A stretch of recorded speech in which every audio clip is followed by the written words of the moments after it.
Hello, beautiful people. It has been quite so, I'm going to say quite so long, but anyway, it's been a long time.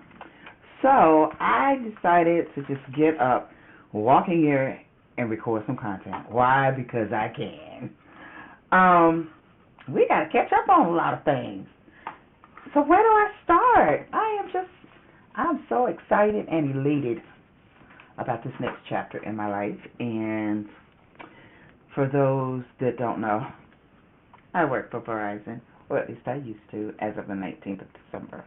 Hasn't come yet, but I've been on vacation for a little while, just taking up some much needed time to get well and use the vacation time that I have that is owed to me. So anyway, where do I start? I feel like there's just so much to catch up on. I haven't done any type of recording lately because this year, I can't believe it's already December. Just last December, I was hospitalized because of a stomach issue. And that stomach issue led to them finding something else, which led me to 5 iron infusions and maybe 3 or 4 oncologist visits later. And it's been an interesting year, very interesting year. But when I tell you I have the peace of God, can you tell? I'm excited. I've got so many things on the horizon that have been I've been praying about, and things I want to do, even though at times it's kind of felt like an uphill battle. And when I say that, I mean it's been hard. You know, I'm one of them people that deal with chronic pain. On any given day, I'm at an 8 all day, pretty much. And with medication, I can get it below a 5. But I'm never without pain. And I've been working and dealing with this for the past 11 years. 11 years. Going to work every day in pain, trying to sit for 9 hours in pain. It wasn't as bad as it is at this point. In 2023, I was at the gym and fell in the shower and re-injured everything that was already injured. So I felt like I had a major setback.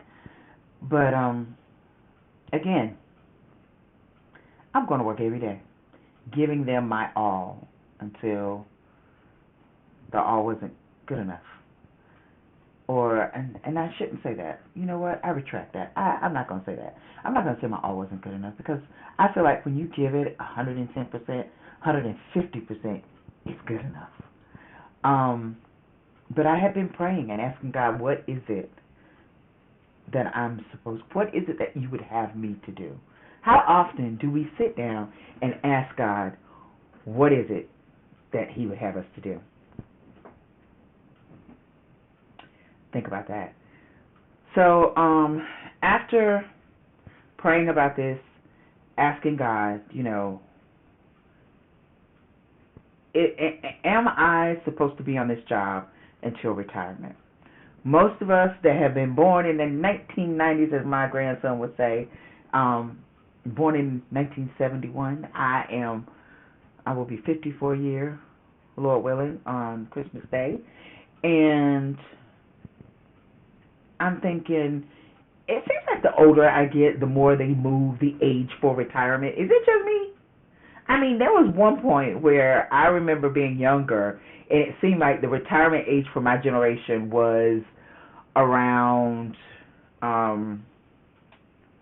seemed like it was like 60, maybe 65, something like that. And I know it's definitely not that now, but anyway, so I have had this dream and this vision of 7 positive women of valor, what it means for the world. And for those that don't know, what the Seven Positive Women of Valor is. It is a support group or a network of women that are HIV positive or have AIDS. And this network of women is just a support group. I am not a licensed therapist by no means, but I do want to educate people on HIV awareness and AIDS. This is something that I do want to be able to do. And years ago, when I was diagnosed, there's only one support group that's in Wake County, and there was no one in that support group that looked like me. There was no one in that support group that had the same ideas or religious ways that I have. What I'm trying to say is I felt like there was a need in this, not only this county, but in this nation, just more support groups. Later, I did find out that the clinic that I go to, the infectious disease clinic that I do go to, they do have a support group, but that support group always meets in the middle of a workday, like all of us don't have jobs and stuff, and you would have to drive out to the hospital. Now, where I do go to the hospital, it's like a 45-minute drive, but thankfully I don't have to go once a month. I see them maybe 3 times a year, something like that. But anyway, with that being said, I felt like there was a need to have a support network of people that could lean on each other.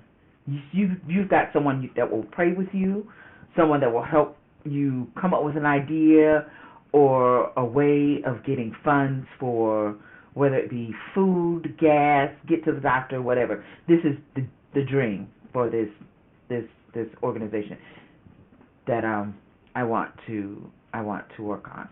And I want to be able to reach a number of women and men and families that are in need. What I found is that when I was diagnosed, not only did I fell between a rock and a hard place.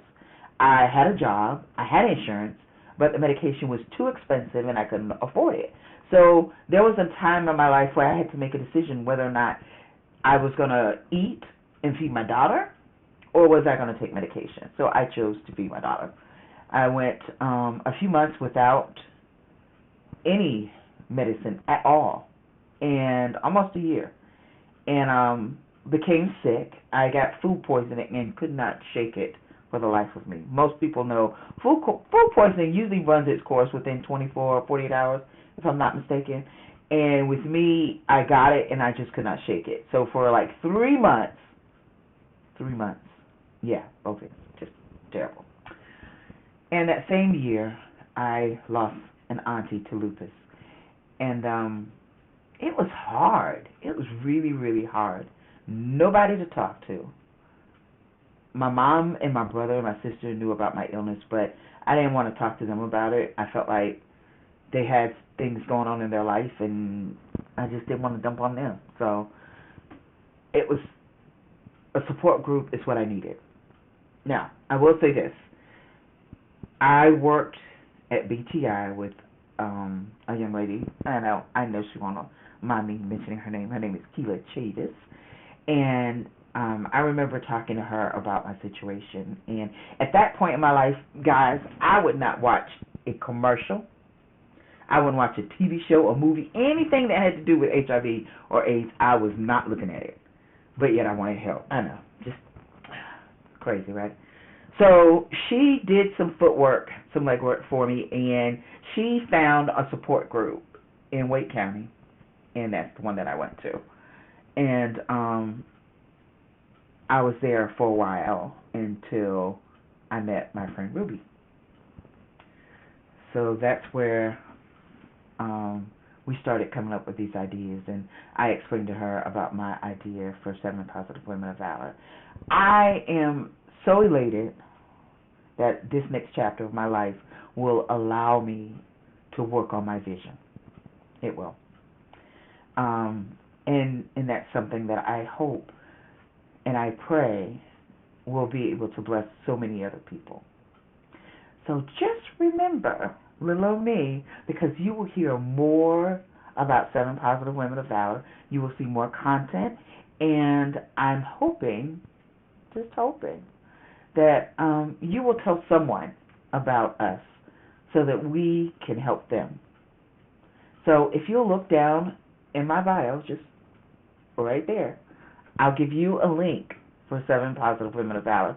Inbox me, and I can help your friend, your sister, your auntie, join a support network of women that are willing to pray with them and help them get through whatever it is that they're dealing with. Thank you so much for listening to me tell you a little something something about my life. Have a great night. Merry Christmas, guys.